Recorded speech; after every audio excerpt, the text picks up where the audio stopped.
Et petit cours sur les marques. En fait, les marques, c'est un marqueur. Voilà, c'est son nom. Oui, voilà. Bon, c'est pas difficile. Et comment on fait une marque? Ça va se faire sur la timeline. Je vous en ai parlé tout à l'heure quand je vous ai présenté la timeline. Ça sera souvent la touche M de base si vous l'avez pas changé. Donc M pour faire des marques. Vous avez pu voir que ça se rajoute ici. Ça se rajoute aussi ici. Et ça, c'est si vous sélectionnez pas un rush. Parce que si vous sélectionnez un rush et vous faites M, ça va faire sur le rush. Faites bien attention à cette nuance. Donc, globalement, les marques, ça va vous permettre de juste vous faire des points de repère.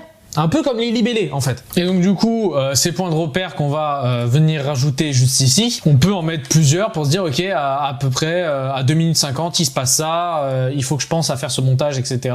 Ou alors il se passe un truc, ça va vous permettre juste de mettre des marqueurs. Si vous appuyez sur Alt et vous sélectionnez la marque, vous pouvez voir qu'il y a ces petites fenêtres, on va dire, ces petits onglets qui apparaissent en tout cas. Et en fait, on peut glisser pour la rallonger. Et en fait, vous allez pouvoir que ça va devenir une marque, mais sur une période de temps plus que sur une seconde précise. Et là, on peut cliquer dessus, double-cliquer dessus pour modifier et mettre, par exemple, ici, c'est le moment où je parle de chien. Et on va mettre, je sais pas, du saumon comme ça. Non, du orange, c'est du orange. Et puis voilà. Donc, ça nous permet de nous repérer dans la timeline. Et on peut supprimer la marque ici en faisant clic droit, effacer les marques ou effacer la marque sélectionnée. On peut la modifier, ajouter un chapitre. Il y a pas mal de choses, mais on peut du coup effacer la marque sélectionnée comme ça. Je vais vous montrer un exemple un peu plus parlant. Ici, on va se retrouver sur l'interview que j'ai faite sur ma chaîne YouTube, que vous pouvez aller retrouver sur Armand Leroux, tout attaché. Et vous pouvez voir que j'ai fait plein de marques en fonction des questions, tout simplement, comme ça je sais.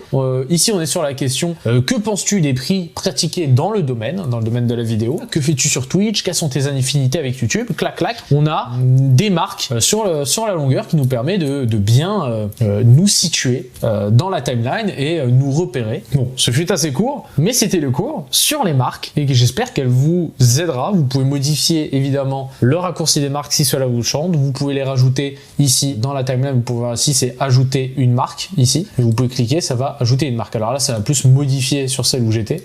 Mais si je me mets là, je vais pouvoir ajouter une marque ici. Voilà, CTRL Z. Et puis voilà. Maintenant, on va passer à comment synchroniser des rushs entre eux.